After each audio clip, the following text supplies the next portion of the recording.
말씀 마태복음 1장 21절부터 25절 말씀입니다. 합독합시다. 마태복음 1장 21절부터 25절입니다. 시작. 아들을 낳으리니 이름을 예수라 하라. 이는 그가 자기 백성을 그들의 죄에서 구원할 자이심이라 하니라. 이 모든 일이 된 것은 주께서 선지자로 하신 말씀을 이루려 하심이니 이르시되 보라 처녀가 잉태하여 아들을 낳을 것이요 그의 이름은 임마누엘이라 하리라 하셨으니 이를 번역한즉 하나님이 우리와 함께 계시다 함이라. 요셉이 잠에서 깨어 일어나 주의 사자의 분부대로 행하여 그의 아내를 데려왔으나 아들을 낳기까지 동침하지 아니하더니 낳음의 이름을 예수라 하니라. 아멘. 세계 도처에는 역사적인 의미를 지닌 고장이 많은데 그 중에 하나가 베들레헴입니다. 2000년 전에 예수님께서 이 땅에 오실 때 베들레헴은 작은 고장 같았지만 대단히 예수님 때문에 유명세를 탔던 지역인데 지금 현재도 이 베들레헴 땅은 이 유대인들과 그 다음에 거기에서 추방을 당한 팔레스타인 난민들과 전쟁을 하고 그저께도 한 명이 죽고 그 앞에도 또 사람이 죽는 그런 비극의 도시가 되고 말았습니다. 분명한 것은 지금부터 약 2000년 전에 한 왕이 베들레헴에 탄생을 했는데 그 왕을 유대인의 왕이라고 하고 또 만왕의 왕이라고 했습니다. 이 베들레헴이라고 하는 곳에서 예수님께서 탄생하셨다라고 하는 그 소식 때문에 베들레헴은 기독교 신앙의 요람지가 되었던 것이 사실입니다. 오늘 여러분 함께 읽었던 성경에 보니까 예수님의 이름을 임마누엘이다 이렇게 표시한 말씀이 마태복음 1장 23절에 보이게 되는데요. 이 임마누엘, 예수님의 성탄과 함께 가장 잘 어울리는 이름이 임마누엘인데 이 임마누엘이라고 하는 뜻을 히브리로 잠깐 분석을 해보면 히브리어 임 그러면 여러분 함께 영어로 with입니다.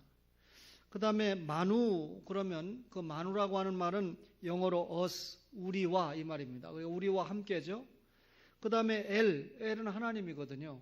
그러면 임마누엘 그러면 하나님이 우리와 함께 하신다라고 하는 뜻이 됩니다. 여러분 예수님께서 이 땅에 오셔서 우리와 함께 하시는데 예수님께서 이 땅에 오시는 것이 갑자기 어느 날 이루어진 것이 아니죠. 여러분들이 기억하시는 언약 가운데 대표적으로 구속 언약을 기억을 합니다. 이 영원전 언약인데 성부와 성자와 성령님께서 이 세 분 하나님이 영원전의 언약을 맺었습니다. 그러니까 하나님 나라를 이 땅에 만드시고 실현해 가시는데 인간이 범죄를 했을 경우에는 어떻게 할 것이냐. 자유의지를 줬으니까요. 아담이 범죄 타락하지 않으면 영원한 하나님 나라의 자격자를 에덴 동산에서 준비해 가는 거 아니겠습니까? 그러나 자유의지를 가진 아담이 범죄했을 경우에는 어떻게 할 것이냐. 그때는 성자 예수님이 사람의 몸을 입고 이 땅에 와서 그 죄값을 속량한다라고 하는 것이 영원전 계획입니다. 이것을 우리가 구속 언약이다라고 말씀을 드리는데 실제로 아담과 하와가 자유의지를 선용하지 못하고 악용함으로 말미암아 하나님의 말씀보다 사탄의 말을 듣고 범죄하고 타락해버리고 말았습니다. 그래서 예수님이 이 땅에 오셔야 되죠. 그래서 아담이 범죄 타락했을 때 예수님께서 이 땅에 오신다고 주신 약속이 창세기 3장 15절에 여자의 후손으로 오신다라고 하는 약속이지 않습니까? 어제 주일 오전에 우리가 말씀을 받았습니다만 여자의 후손으로 계시된 분이 일정한 시간이 지난 다음에 야곱의 넷째 아들인 유다 지파를 통해서 온다. 그리고 다윗의 후손을 통해서 온다라고 예언이 됐는데 그 예언대로 2000년 전에 예수님께서 유다 지파 다윗의 후손으로 이 땅에 오신 것입니다. 여러분 예수님께서 이 땅에 오신 것이 어느 날 갑자기 이루어진 것이 아닌데 그 예수님이 오늘 2장에 보면 2절에 보면 2장 2절에 유대인의 왕으로 나시니가 어디냐. 예수님께서 왕으로 오셨다는 거죠. 유대인의 왕으로 오셨다는 겁니다. 구약 성경에 보면 예수님께서 한 별로 예언이 됐는데 동방 박사들이 이 나타난 별을 발견하고 그 별을 따라서 예루살렘까지 오지 않았습니까? 그리고 헤롯 임금을 만났죠. 그 헤롯 임금이 동방 박사들에게 묻습니다. 유대인의 왕으로 나시니가 어디 계시냐? 이렇게 물었죠. 여러분, 박사들은 헤롯에게 유대인의 왕으로 나신 이에게 경배하러 왔다 이렇게 말했습니다. 그렇다면 헤롯 왕도 또 이 동방 박사들도 예수님을 유대인의 왕으로 인정했다는 말이죠. 예수님께서 지상에서 모든 사역을 마치고 빌라도에게 재판을 받을 때 빌라도가 예수님에게 묻습니다. 네가 유대인의 왕이냐? 그러니까 예수님이 그렇다. 유대인의 왕이라는 걸 부인하지 않았습니다. 그렇지만 내 나라는 이 세상에 속한 것이 아니다 라고 말하므로 예수님의 나라가 지상에 국한된 나라가 아니라 영원한 나라라고 하는 것을 소개를 했습니다. 예수님은 유대인의 왕으로 오셨습니다. 그럼 유대인의 왕으로 오셨다고 그러면 여러분과 저에게 너무 섭섭하지 않습니까? 그런데 이 예수님은 유대인의 왕으로 오셨을 뿐만 아니라 온 세계 만민의 왕으로 오셨습니다. 여러분, 이 예수님께서 이 땅에 탄생할 당시에 천사들이 양을 치던 목자들에게 나타났습니다. 그리고 천사는 양치는 목자들에게 뭐라고 그랬냐면 누가복음 2장 10절 이하에 보면 온 백성에게 미칠 큰 기쁨의 좋은 소식이다.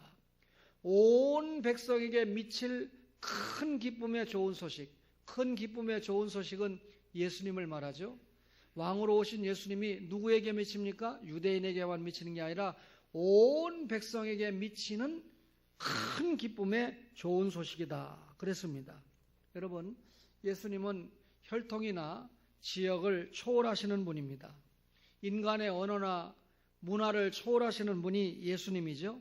그래서 요한계시록 17장 14절에 보면 예수님을 만왕의 왕이요 만주의 주다 이렇게 말하고 있습니다. 예수님은 유대인의 왕으로 왔을 뿐만 아니라 만왕의 왕으로 오셨다.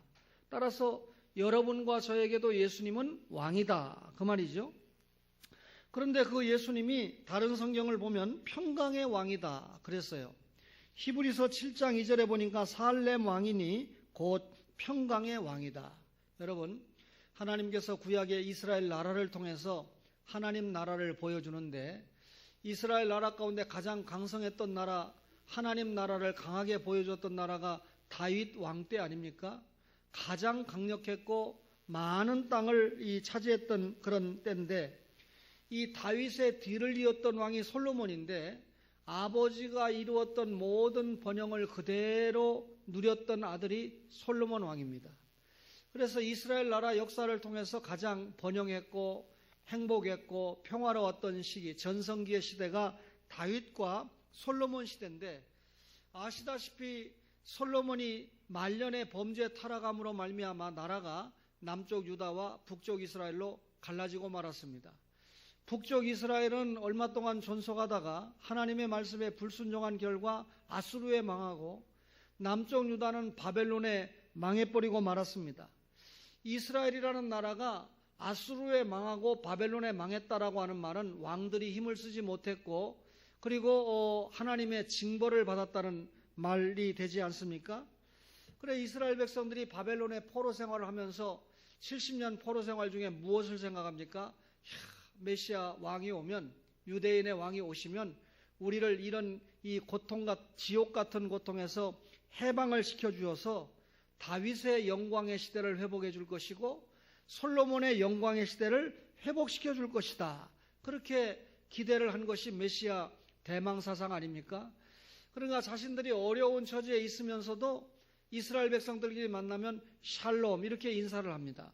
이 샬롬이라고 하는 말이 무슨 뜻입니까? 평강이죠. 우리가 아침에 일어나면 안녕하십니까? 평안하셨습니까? 라고 인사를 하는 것처럼 샬롬으로 인사를 나누게 되는데 샬롬으로 인사를 나누는 배경에는 자신들의 역사에서 누렸던 다윗 시대의 평강, 솔로몬 시대의 평강을 다시 회복할 것이다. 그렇게 믿었던 것입니다.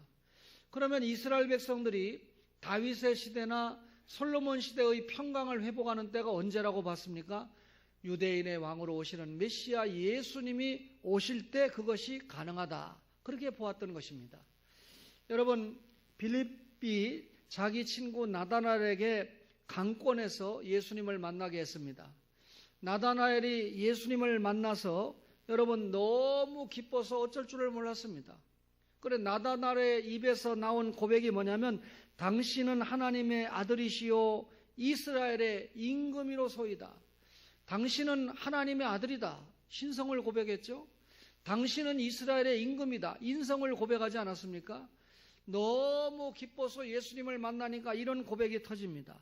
여러분, 예수님을 만나면 희열이 생기고 예수님을 만나면 평강이 생긴다. 그 말이죠. 여러분, 평강의 왕입니다. 오늘 이 성탄절에 주님 앞에 올라와서 경배하면서 아직도 세상 근심을 다 가지고 계십니까? 여러분, 말씀을 들으면서 예수님을 다시 한번 만나고 예수님과 다시 한번 교제하는 복된 시간 되시기 바랍니다. 예수님은 의의 왕이라고 그랬습니다. 히브리서 7장 2절에 보니까 그 이름을 번역한 즉 첫째 의의 왕이요 그랬습니다. 여러분, 의의 왕이라는 게 뭡니까? 우리를 바르게 인도하고 바르게 통치하는 분이 의의 왕이겠죠. 여러분, 의의 왕이신 예수님이 우리를 어떻게 통치합니까? 성경 말씀으로 통치하죠. 당신을 대신해서 이 땅에 보낸 성령님을 통해서 통치하죠. 예컨대 우리가 주일을 성수하지 못했습니다. 그러면 성경에 성령님께서 주일을 성수하라고 기록을 해놨는데 주일을 성수하지 못했을 때 성령님이 어떻게 합니까? 성경 말씀이 기억나게 합니다. 우리의 양심을 움직이죠. 그래서 주일을 지키지 못한 것을 회개하게 하는 거죠. 의의 왕이 우리를 바르게 인도하고 계시다라고 하는 하나의 예화입니다. 의의 왕이 성령님을 통해서 우리로 하여금 여러분 하나님의 말씀이 깨달아지게 합니다. 그리고 깨달아진 말씀을 통해서 바르게 살도록 인도하십니다. 여러분, 의의 왕이신 예수님께서 우리의 가정을 통해서, 가정에서 부모가 자녀를 바르게 인도하게 하죠. 또 우리의 교회를 통해서, 여러분 교회 와서 이 하나님의 말씀을 전하는 목사가 단 한마디라도 여러분에게 범죄하라고 타락하라고 가르치는 법이 없지 않습니까? 또 여러분 우리의 양심을 통해서 하나님께서 바르게 교훈합니다. 때에 따라서는 국가를 통해서 바르게 교훈을 하죠. 여러분 우리 이 교회가 이 시간에 하나님 앞에 예배를 드리는데 불순 세력들이 예배를 반대하고 방해할 때 여러분 가만히 있을 수가 없잖아요. 그죠? 주영 집사가 특별히 가만히 있을 수가 없잖아요. 나라의 경찰력을 동원해서 우리가 예배하는데 지장을 받지 않도록 보호를 해줍니다. 무슨 말입니까? 하나님께서 의의 왕으로 우리를 인도하시는데 우리의 예배 생활이 바로 되도록, 우리의 경건 생활이 바로 되도록, 우리의 사회 생활이 바로 되도록 하나님께서 인도하신다. 그 말입니다. 예수님께서는 빌라도에게 내가 유대인의 왕인 것은 틀림이 없지만 내 나라는 이 세상에 속한 것이 아니다. 무슨 말입니까? 예수님의 나라는 흥하고 망하고 성하고 쇠하는 그런 성격을 가지고 있는 이 세상 나라가 아니다. 아무리 로마가 강했어도 망하지 않았습니까? 여러분 아무리 미국이 강하다고 해도 얼마나 갈까요? 그렇죠? 여러분 아무리 소련이 강하다고 해도 얼마나 갔습니까? 이 세상의 나라는 흥하고 망하고 성하고 쇠하는 속성을 가지고 있지만 예수님의 나라는 영원한 나라이기 때문에 영원히 존재하는 강력한 하나님의 나라다. 그 말입니다. 그렇다면 여러분 임마누엘 우리와 함께 하시는 그분이 여러 종류의 왕으로 이 땅에 오셨습니다. 그러면 여러분 예수님께서 왜 이 땅에 왕으로 오셨습니까? 오신 이유가 분명하게 있습니다.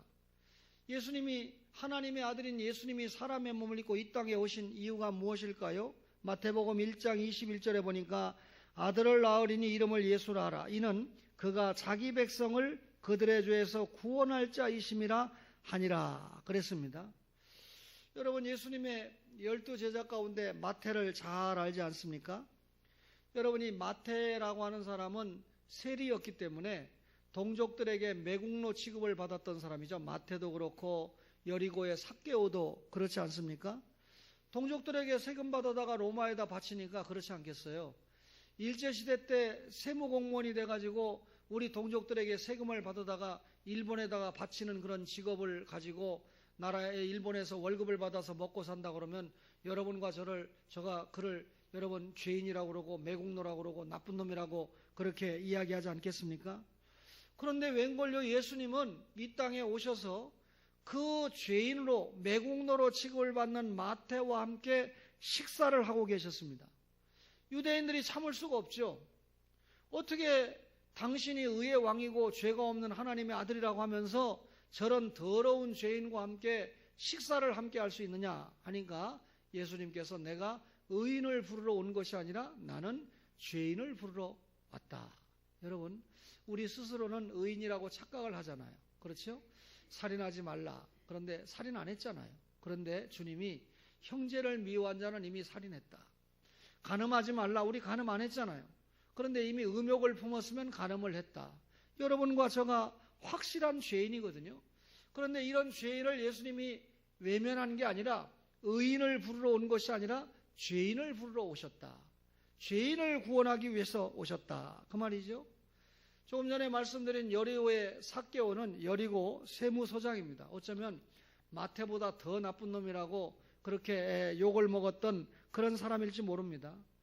아시다시피 이 로마의 권력에 아부를 해서 세리라고 하는 직업을 통해서 먹고 살고 동족들에게 세금 받아다가 착복을 하고 세금을 바치니까 이 세금쟁이들은 잘 살 수밖에 없습니다.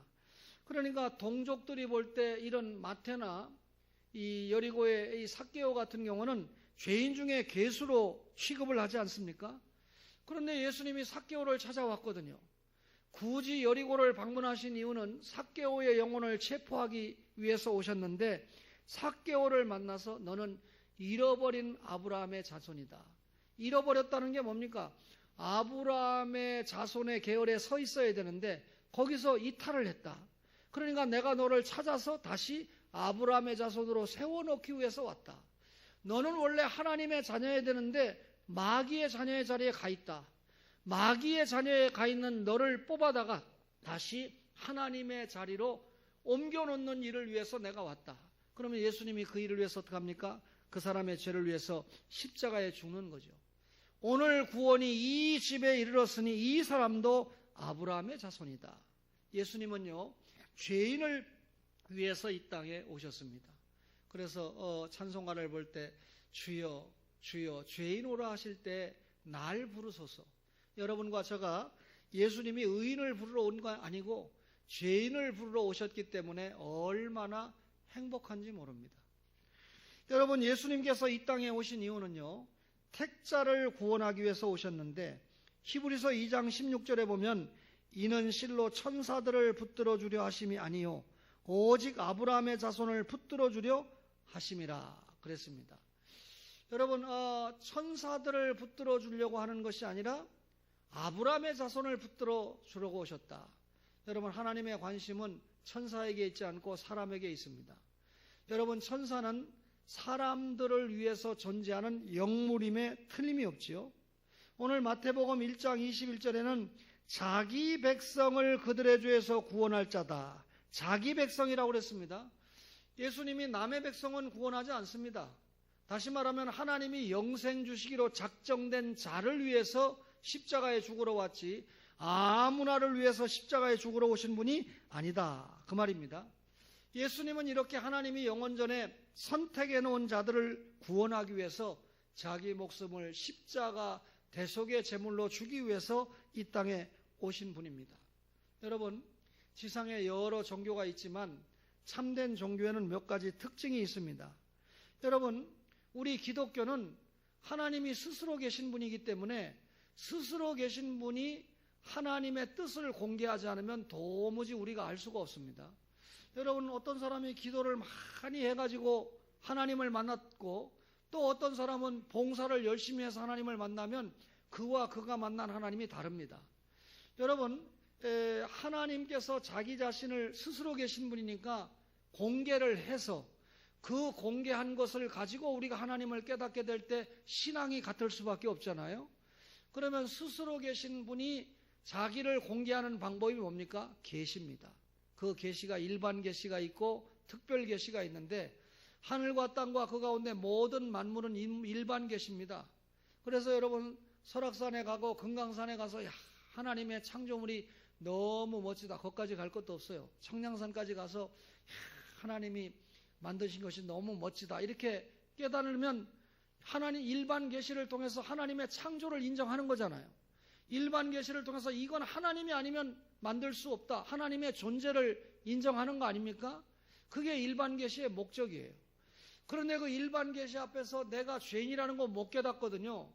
이 대우주 만물을 보면서 야, 하나님의 창조가 위대하다, 주 하나님 지으신 모든 세계 찬양하면 되는데, 거기서 주여 주여 죄인으로 하실 때 하면 뭔가 좀 이 조화가 맞지 않아요. 따라서 여러분, 우리가 이 아담 이후에 모든 인간이 죄인인데 범죄한 것을 깨닫지 못하니까 하나님께서 주신 계시가 특별 계시입니다. 특별 계시의 핵심이 예수님이잖아요.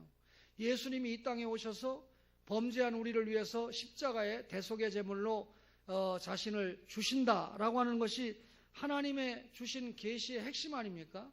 따라서 예수 믿는 신자는 계시 의존 사색으로 신앙생활합니다. 신구약 66권이 하나님의 계시거든요. 특별 계시거든요. 이 계시에 입각해서 신앙생활하죠. 따라서 참된 종교는 하나님으로부터 시작한다. 그래서 하나님이 세상을 이처럼 사랑하사, 인간이 하나님을 사랑한다고 찾아가서 만들어진 종교가 아니고 하나님이 죄인을 사랑해서 찾아온 종교가 우리 기독교다, 그 말입니다. 뿐만 아니라 여러분, 참된 종교는 죄인들에게, 사람들에게 믿음과 소망을 줘야 됩니다. 여러분, 종교가 사람들에게 슬픔만 주고 절망만 주고 여러분 이 희망을 주지 못한다고 그러면 참 종교일 수가 없잖아요. 참 종교는 우리에게 희망과 소망을 줘야 되는데, 예수 믿으면 구원, 예수 믿으면 영생, 예수 믿으면 상급, 얼마나 멋진 소망을 우리에게 주고 있습니까? 여러분, 이 땅에서 살다가 70년, 80년, 90년 살다가 여러분 죽는 것이 끝이 아니고 영원한 하나님 나라에서 영원히 산다. 제가 17년도를 살아가면서 멋진 두 사람의 죽음을 봤잖아요. 목사로서, 그죠? 1987년도에는 저희 장인이 떠나갈 때 마귀야 물러가라, 예수님이 내려오신다, 이렇게 가는 걸 현장에서 직접 목격한 목사. 그러니까 그 하나의 목격담 가지고도 목사가 어지간하면, 이게 오해하지 마세요, 어지간하면 주님을 배반할 수 없습니다. 그죠? 현장을 봤잖아요. 또 제가 그때는 전도사였지만 목사가 돼가지고 약간 믿음이 떨어질 만하니까 하나님께서 문채주 성도님을 보내가지고 이 현장에서 정말 이 목사에게 피눈물이 떨어지게 할 만큼 간증거리를 남기고 간 분 아닙니까? 그분의 그 믿음의 고백을 통해서 아마 사랑하는 딸 송이와 사랑하는 부인이 끝까지 믿음을 지키고 하나님 나라를 확장시킬 거다. 할렐루야. 저는 그렇게 믿습니다. 근데 우리 최재희 전사님은 알거든요. 야, 90이나 된 할머니가 목소리가 저렇게 짜랑짜랑하냐? 최 전사님하고 함께 사마나 아파트에 황우여 장로님 어머니 신방을 간 일이 있는데, 목사가 설교하면 아멘 하고 얼마나 목소리가 짜랑짜랑한데, 그만 지난 주일 어제 오후에 제가 간단하게 간증을 했지만, 이분이 돌아가기 전에 길병원에 입원을 하셨는데, 자기 남편은 주일날 10시 10분에 돌아가시고 자기는 월요일날 10시 25분에 돌아갔는데, 정확하게 계산을 해보니까 2달이 안 됐어요. 자기 남편은 10월 22일에 돌아갔고 부인은 지금 12월 19일 날 돌아갔으니까 2달이 안 된 상태에서 따라갔습니다. 참고 많이 하시기 바랍니다. 그런데 이 할머니가 여러분이 잘 아는 인천의 이 길병원 이사장 하면 이길려 사장 아닙니까? 이사장 아닙니까? 그런데 여러분, 일단 아들이 출세하고 봐야 돼요. 그분이 거기 할머니 방에 뭐 때문에 신방 왔겠어요. 그래도 그 아들 황우여 장로가 부총리까지 했기 때문에 관계가 돼서 온 거 아니겠어요? 왔는데 느닷없이 이길려 이사장님 예수 믿습니까? 할머니가 지금 30분 후면 죽을 건데, 하나님 품에 안길 건데 자기 걱정이나 하지. 그러니까 이분이 양심적으로 예수 안 믿는다고, 야, 예수도 안 믿고 저렇게 발전한 거 보면 참 용해요. 그러니까 기도하자고 그래서 한 5분쯤 하고 기도 끝날 줄 알았는데 한 30분 기도했다는 거 아닙니까? 목소리가 아주 쩌렁쩌렁하게 이 뭡니까 주사기 꽂고 기도를 하고 기도 다 마치고 돌아가셨다는 거 아니에요. 그러니까 제가 이제 조사를 해봐야 되겠지만 역사가는 조사하는 재미로 살거든요. 여기까지는 사실이거든요. 그러면 그 이후에 이길려 이사장이 거기서 눈물을 철철 쏟았다고 하니까 예수님을 영접하게 되는지 아닌지 좀 확인을 해봐야 되고, 그 예수님을 영접 안 했다고 그러면 자기 어머니의 기가 막힌 죽음을 빛내기 위해서라도 이제 지금부터 황장로님이라고 하는 분은 아침 저녁으로 그분에게 만나서 밥 사줘가면서 신앙 고백을 받아야 됩니다. 그게 곤란하면 초원교회로 차경윤 선도님에게 인도를 해서 초원교회 가게 하든지, 여기 살으니까 이 송도 뒷산에 인천에서 제일 좋은 집 그냥 구경하면 그 집 아닙니까? 그죠? 맞죠? 여러분, 어쨌든 참 돌아가시면서 이분은 자기 사명을 다했다. 근데 조사를 제가 해보니까 그 병원에서 이분에게 그 기도를 하기 전에는 자기 맏아들을 불러가지고 아무개 장남 우여야, 이제 내가 떠나가면 네가 이 가정의 가장 어른인데 온 가족들의 신앙이 잘 유지되도록 네가 책임을 져야 된다, 이렇게 말씀을 했다는 거예요. 그러니까 뭐 그런 어머니의 신앙이니까 꼼짝 못할 수밖에 없지요. 여러분, 제가 간증 잘 안 하는 사람인데 이런 간증을 해서 야, 황우 여장 너는 훌륭한 사람이네, 그 가문은 대단하네, 이 얘기를 하자는 게 아닙니다. 이런 그 간증을 통해서 여러분과 저도 언젠가는 죽음을 맞이하는데 이 땅 위에 살아갈 때 어떤 삶으로 마감을 해야 되는가 하는 것을 우리가 영적으로 무장하고 살아야 된다, 그 말이죠. 여러분, 주님은 우리에게 믿음과 소망을 주셨어요. 믿음과 소망을 가지지 않으면 안희웅, 문체주, 유숙화와 같은 그런 간증이 나올 수 있겠느냐, 그 말입니다. 기독교는 참 진리, 참 종교입니다. 구원을 보장하는 종교죠. 유교는 내세를 부정합니다. 불교는 윤회 사상을 주장하는 그런 종교입니다. 그러나 기독교는 한 번 이 땅에 왔다가 저 천국을 향해서 멋지게 하나님 나라 확장을 위해 살다가 주님 앞에 가면 그곳에서 영원히 세세토록 왕노릇한다고 가르치는 종교가 기독교입니다. 참 소망, 참 영생, 참 구원. 따라서 여러분, 이것도 믿어도 구원이고 저것도 믿어도 구원이면 그건 진리가 아니죠. 그래서 여러분, 우리 기독교는 배타성을 띨 수밖에 없습니다. 길이요 진리요 생명이신 예수만이 구원이고 다른 이에게는 구원을 얻을 만한 이름을 주신 일이 없기 때문에 여러분, 참 종교, 참 진리가 되려면 유일성을 갖춰야 됩니다. 예수만 믿어야 구원이다, 그 말입니다. 여러분, 여러분과 저가 이 하나님의 계시에 의해서 신앙을 가지게 됐습니다. 그리고 그분이 우리에게 참 소망과 희망을 주고 우리의 공로가 아니라 그분이 예수님을 믿게 했고 그 예수님을 믿음의 결과 우리는 여러분 영생 구원을 보장받게 되는 것이죠. 여러분, 성탄이라고 하는 것은 택자 구원을 위해서 오신 첫 출발입니다. 구약의 장구원 세월 동안 예수님이 오신다 그랬는데 사람의 몸을 입고 오셨습니다. 여러분, 세상 사람들 같이 먹고 놀고 난리치는 그게 성탄이 아니고 오늘 이렇게 예배 드리는 게 성탄이에요.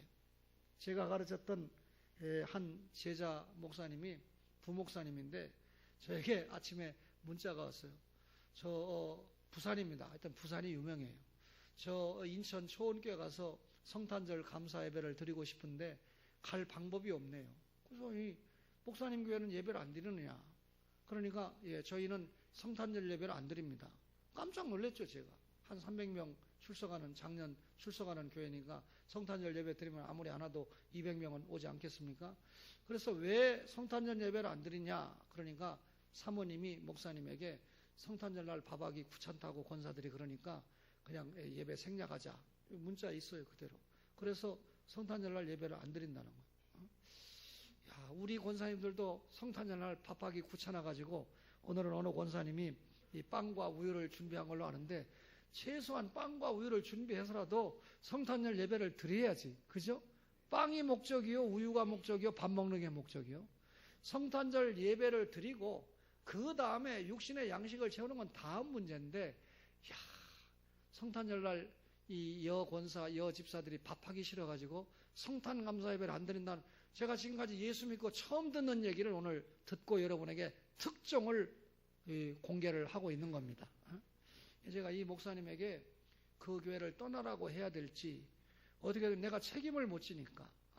요즘은 목사님들이 하도 사명은 받았지만 개척을 해도 어려운 시대고, 또 다른 교회 부임을 하려고 해도 자리가 없는 시대다 보니까 참 오늘 찬양한 청년은 보통 문제가 아니에요. 여러분, 죄인을 위해서, 택자 구원을 위해서 이 땅에 오셨다. 그렇다면 제가 여러분 설교의 결론을 내리겠습니다. 여러분, 예수님이 임마누엘로 왕으로 성탄하셨는데, 여러분, 예수님께서 이 땅에 육신을 입고 임마누엘 하신 것은 구원자로 오신 겁니다. 성경 한 구절 우리 찾아볼까요? 요한복음 3장 17절입니다. 세 구절만 찾고 마치겠습니다. 요한복음 3장 17절을 여러분 한번 보겠습니다. 하나님이 그 아들을 세상에 보내신 것은, 성탄이죠, 세상을 심판하려 하심이 아니요, 뭐라고요? 그로 말미암아 세상이 구원을 받게 하려 하심이라. 세상은 택자, 죄인을 말합니다. 죄인의 구원을 위해서 왔다. 그러면 예수님께서 임마누엘, 이 왕으로 오신 이유가 뭡니까? 구원자로 오신 겁니다.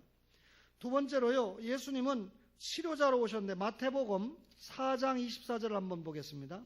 마태복음 4장 24절을 보면, 그의 소문이 온 수리아에 퍼진지라 사람들이 모든 앓는 자, 곧 각종 병에 걸려서 고통당하는 자, 귀신 들린 자, 간질하는 자, 중풍병자들을 데려오니 그들을 고치시더라. 치료자로 오셨습니다. 구원자로 오시고, 영혼의 구원자로 오시고, 육신의 치료자로 오셨습니다. 여러분, 질병을 가지고 있는 자들이 치료자 주님을 통해서 영혼의 구원은 말할 것도 없고 육신의 치료를 덧입는 은혜가 있기를 바랍니다. 마태복음 11장 28절을 보실까요? 마태복음 11장 28절에 여러분 잘 외우는 구절입니다. 수고하고 무거운 짐진 자들아 다 내게로 오라. 내가 너희를 쉬게 하리라. 나는 마음이 온유하고 겸손하니 나의 멍에를 메고 내게 배우라. 그리하면 너희 마음이 쉼을 얻으리니. 여러분, 예수님은 여러분 위로자로 오셨습니다. 수고하고 무거운 짐진 자들 다 내게로 오면 내가 너희를 쉬게 하겠다. 나는 마음이 온유하고 겸손하다. 여러분, 결국 임마누엘, 우리와 함께 하신다. 여러분, 우리와 함께 하신다고 하는 여러분 결론이 뭡니까? 주님이 구원자로 오신 임마누엘입니다. 치료자로 오신 임마누엘입니다. 위로자로 오신 임마누엘입니다. 따라서 여러분, 임마누엘이라고 하는 말을 묵상하면 묵상할수록 하나님의 사랑이죠. 그래서 사랑은 하나님은 아니지만은 하나님은 사랑이시라 하는 건 정답입니다. 하나님의 여러 성품 가운데 사랑이 있습니다. 여러분, 그 성자 하나님이 사람의 몸을 입고 이 땅에 오셨다는 것은 하나님의 사랑이 우리에게 도착했다는 뜻입니다. 구원자로, 치료자로, 위로자로. 여러분, 얼마나 행복합니까? 따라서 여러분, 하나님이 우리와 함께 하신다. 임마누엘이죠. 하나님이 우리와 어떻게 함께 하십니까? 왕으로 함께 하십니다. 하나님이 왕으로 함께 하신다는 말은 무슨 말입니까? 우리를 통치하고 우리를 보호하고. 제천에서 죽은 한 권사님이 교회 와서 혼자 봉사 다 했대요. 성탄절 선물도 싸고 청소도 하고 주방 봉사도 다 해놓고 너무 피곤해가지고 이제 사우나 가서 목욕하고 들어간다가 하다가 영생의 길로 갔어요. 시온성 감리교회 목사님이 나와가지고 이야기를 하는데, 우리 권사님이 혼자 이 교회 이 준비를 다 해놓고 피곤을 좀 씻겠다고 사우나 갔다가 이렇게 주님의 품에 가셨다. 사명이 끝났기 때문에 갔지요, 여러분. 그렇지만 여러분과 저는 여러분 이렇게 살아서 하나님 앞에 2017년도 성탄절 감사 예배를 드리고 있습니다.